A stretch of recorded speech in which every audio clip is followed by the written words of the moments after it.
Hi, Austin with Obsolete Automotive, and what's behind me is a 1947 Dodge Town Sedan. I recently went up to Maryland to pick this car up.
Well, got the 47 Dodge loaded up.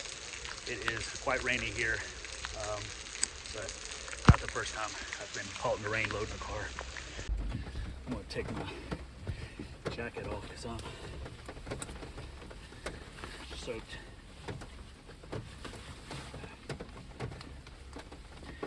I don't think this jacket's good for monsoons.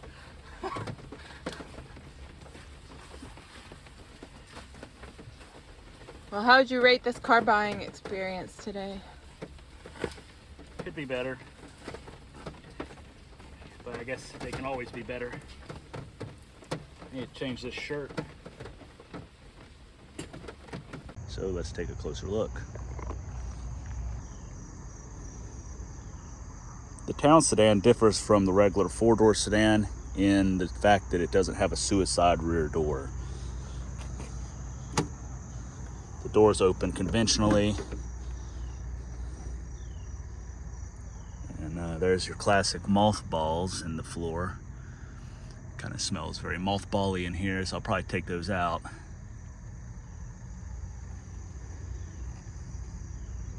See the nice original door panels, the rubber sill plates, and the original carpet in the back. There is a seat cover on the back seat. I'm going to assume the original seat is probably good underneath. Has this fold down armrest.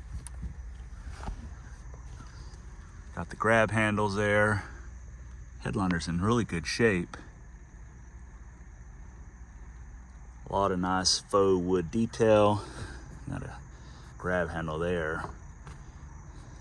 And here, a lot of places to grab onto.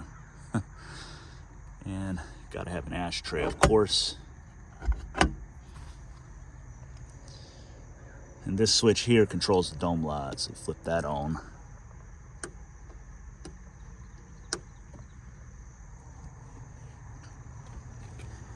And on the back, you got your standard kind of lock plungers.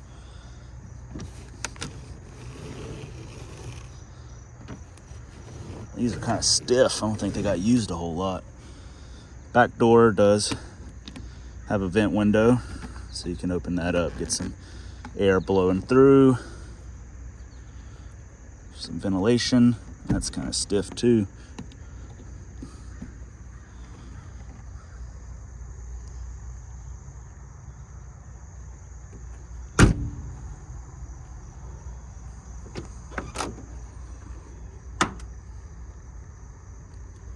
Again, they got that faux wood.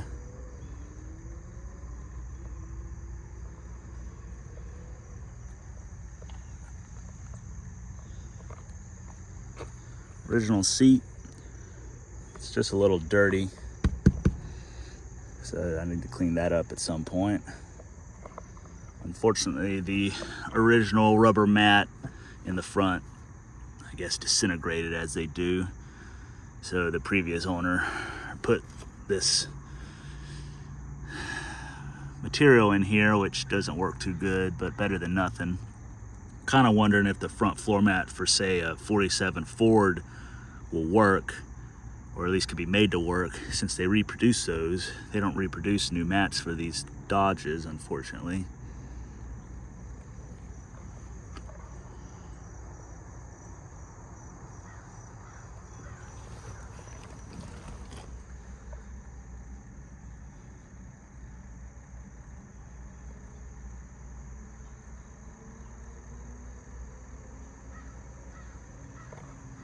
Apologize for the loud birds if you can hear them.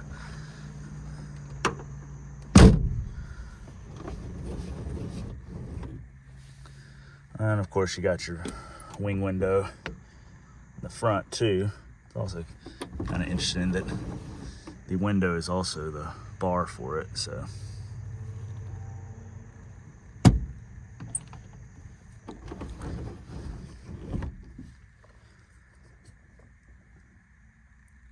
This car does have turn signals. Stalk is here. So we turn, and you can see the indicator there.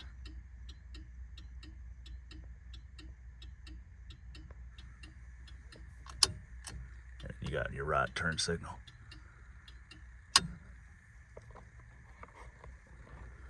Car does have a radio and a clock. Of course, they don't work right now, which is kind of typical.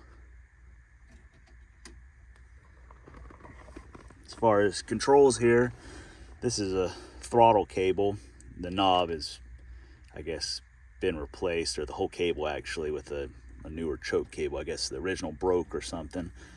You got your headlight switch, your temperature control for the heater, and then your defrost control, and then the fan blower. And then over here you got a cigar lighter. This knob here controls your map light. You got a bright light and a dim light. And this over here controls the panel lights for the instruments up here. You got your fresh air vent. You push that down and that opens up the cowl vent.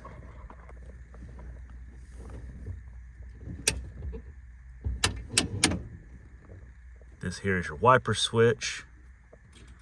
This car does have electric wipers.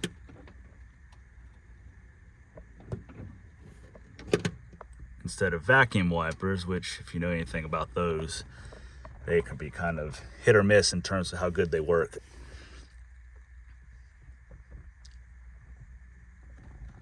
does have an old Pennsylvania inspection sticker. They incorrectly listed as a 48 Dodge. The car has 66,730 miles in Halloween of 1975, and the car currently has 67,111 miles, so it hasn't even gone 1,000 miles since 1975. As far as what instruments you have, engine temp, oil pressure, amps, and a fuel gauge, and obviously a speedometer. Down here is a Unity backup light switch, which does come on and it glows. So I'm not sure if they originally had some backup lights on the back. They're not on there now, and this doesn't seem to do anything, so I need to investigate that. Now this car, a little different from other cars of the era, and really any other cars in general. It's what you call fluid drive. It's even here on the glove box. It's on the rear bumper. It's in advertising. And essentially what this is, on this particular car, now there are a couple different versions of fluid drive, but on this particular car, you have a standard 3-speed manual, and it's coupled to a fluid drive coupler, which is too many uses of the word couple, I guess. But basically it acts as a way to keep the car from needing to have the clutch pedal pushed in when you stop. So basically when you stop, the fluid coupler slips so the car won't stall out. So I'll show you kind of how that works. We can start the car, key on. Always put it in neutral and push the clutch in. And over here's the starter button.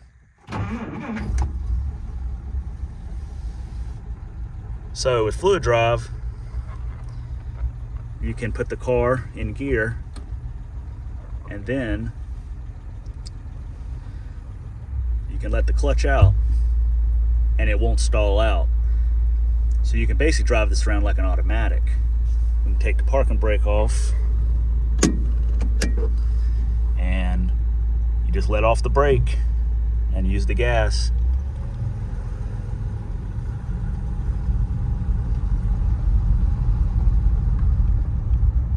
And then when you need to stop, you just put your foot on the brake and stop. You don't need to put your clutch in. Now you do have to use the clutch to shift between the gears. It is still a standard 3-speed, so you'd have to push the clutch in to say go into second or third or reverse.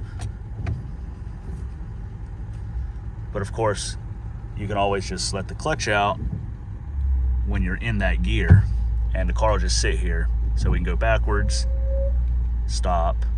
You can also start in third gear. Now, of course, it'll take off a lot slower, but you can still do it.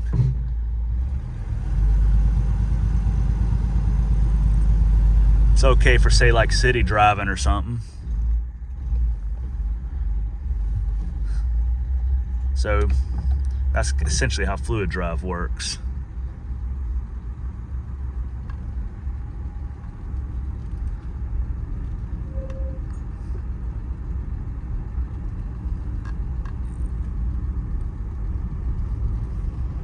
A neat feature before Chrysler had automatics,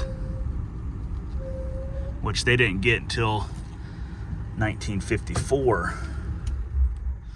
And one thing to note is on these fluid drive cars, even if it's in gear, you see I don't have the parking brake on, but if I let off the clutch and let off the brake, the car is just going to roll away. That fluid coupling is still going to basically slip. So you always have to make sure the parking brake works or the car will just roll away, and you don't want that happening. This car does have a awesome sounding horn. Well, I guess I gotta have the key on. This car does have an awesome sounding horn.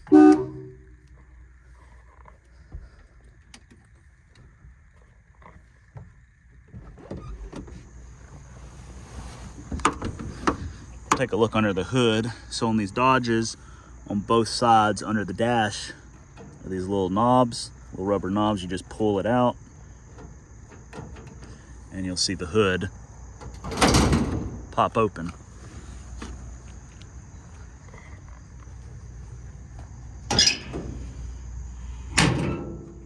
And under the hood is your basic 230 cubic inch Flathead 6.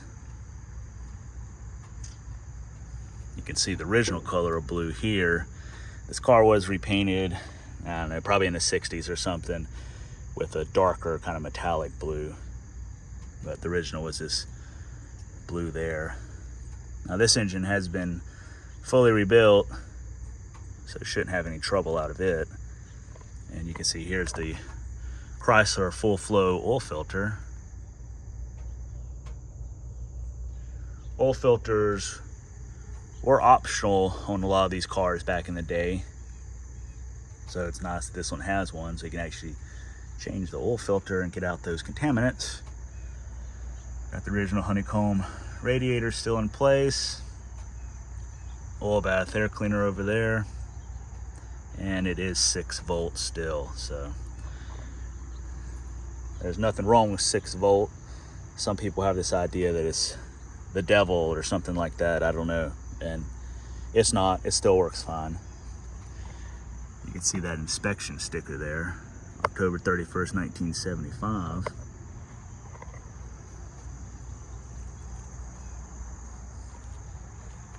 This here so you can adjust the seat. Lift that up, and you can make the seat go forward or backwards as you desire. Again, on the passenger side, there's another knob here. You'll pull that, and that'll open the other side of the hood.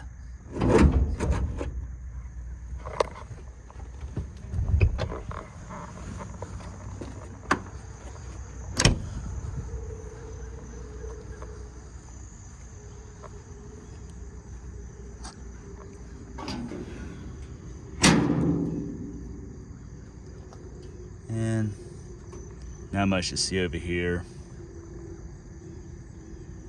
This car does have dual heaters, that's why there's so many heater hoses.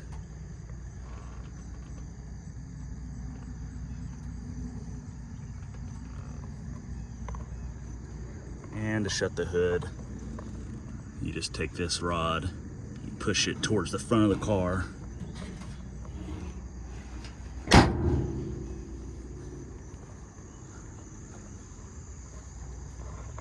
And the same deal over here.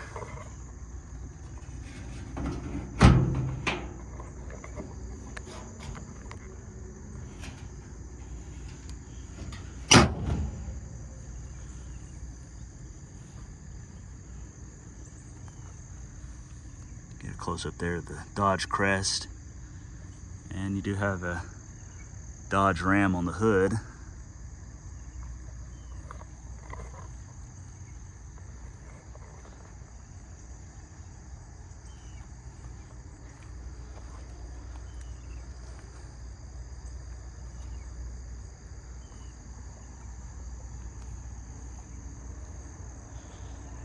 Now there's a lot of lots on the back. So originally, just the middle lot is the brake lot. The side ones would just be your running lots, or if, like in this case, this car has turn signals, so these are the running lots and the turn signals. Now, somebody added these smaller auxiliary lots on there, and those are actually wired up to the brake lots. So this car actually has 3 brake lots now. Looks kind of hokey because these lenses on the auxiliary lots don't even match. I'll probably replace those with factory available, I guess they were dealer installed reverse lots of the era. Normally you'd only have 1, but since they drilled the holes for these 2, I'll probably put 2 on here so it matches and covers up the holes.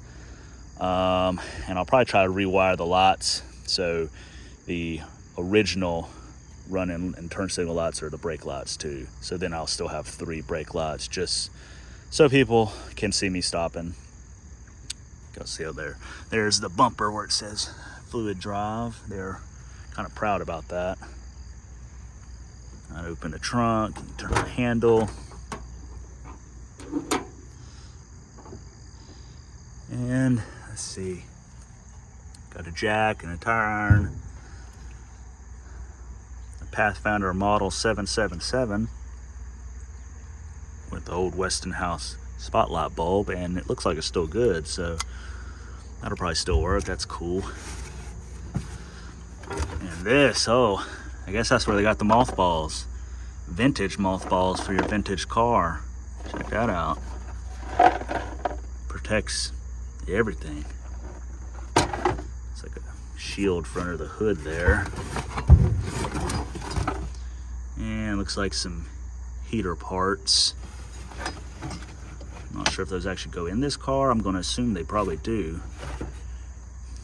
Neat little old hammer.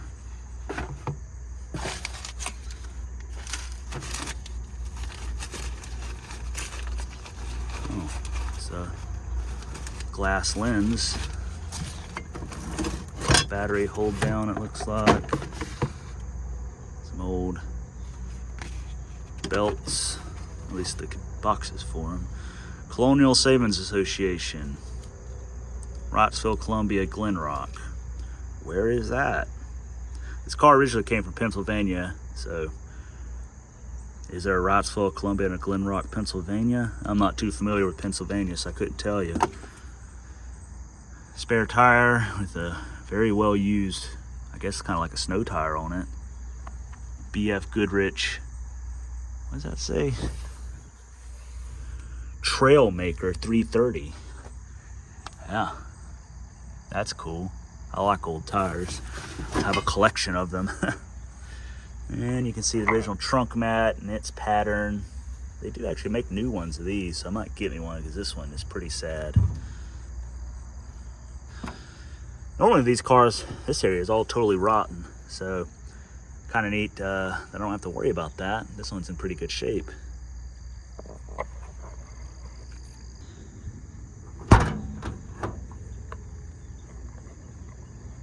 That's your gas filler.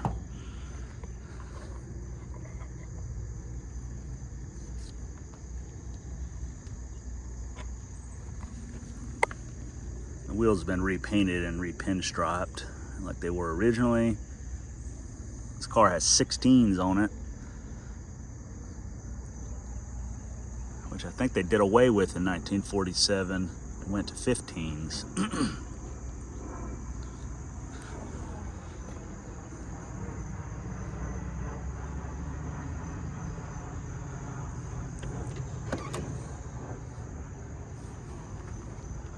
And old SO service stickers.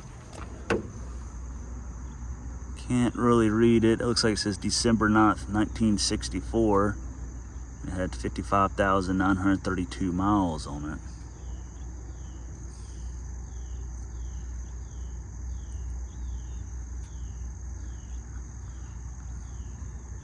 But all in all, for a car of this era, 1947, it's in pretty good shape. Everything seems to work besides the speedometer, which I haven't really looked into. And there ain't a whole lot of hookiness. There's like this mystery wire taped up there. I mean, even so much as this old tag for your radio warranty still hanging there.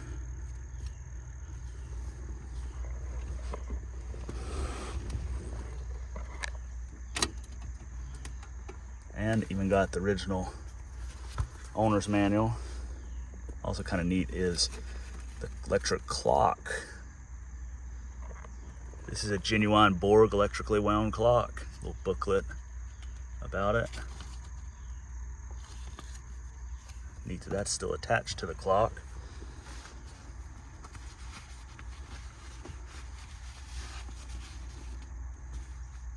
Got their 29th annual edition owner's manual. And it's got this neat hang tag for the heater, which is neat because it would have hung on this knob. So when you got your new Dodge, that would have been hanging on there so you could figure out how to work everything. Kind of neat that it still exists, because I'm sure most people just kind of chuck those into trash. And you got your owner's manual here. It tells you what everything is, how to drive.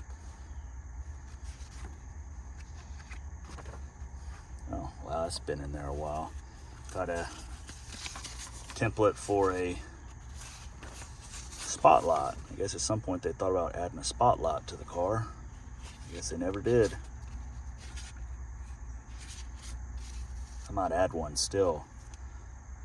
I like having a spotlight on a 40s car. It just looks right.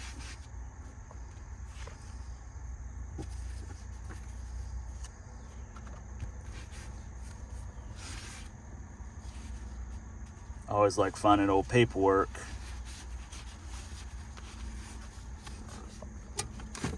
Have to see about getting this clock fixed.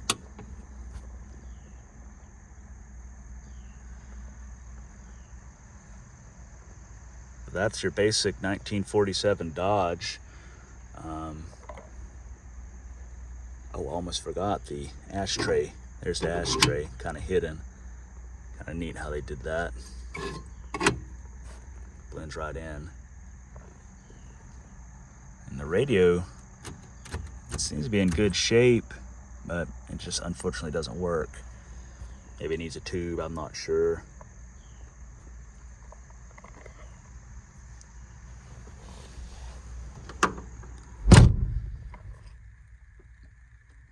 To get out, you pull it back, and to lock, you push forward on the front doors.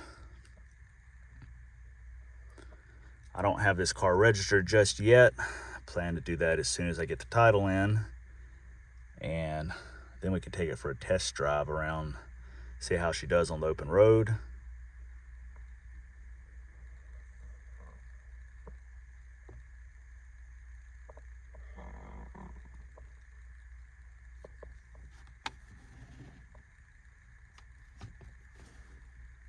Really in good shape for the year, that's for sure.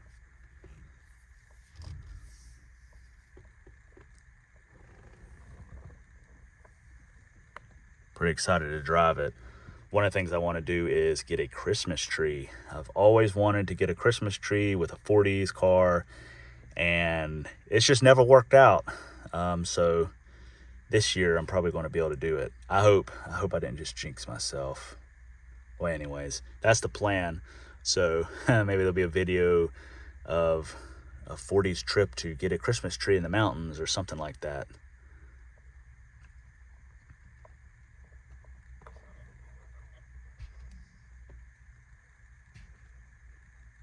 Guess I'll pull this thing back out of the road.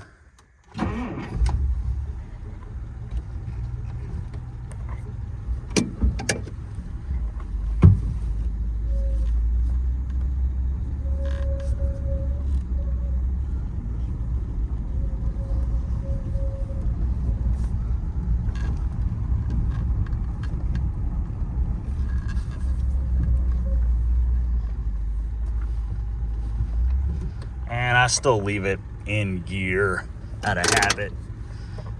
Doesn't hurt anything.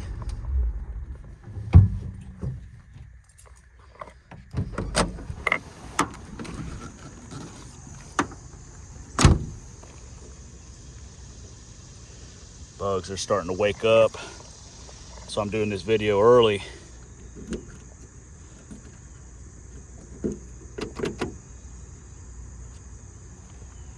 I hope you've enjoyed the short video kind of showing the ins and outs of the 47 Dodge Town Sedan. Once I get this thing tagged and registered, I'll take it out on the highway and around town and such, kind of see how she does, how she performs. But until then, catch you on the road somewhere.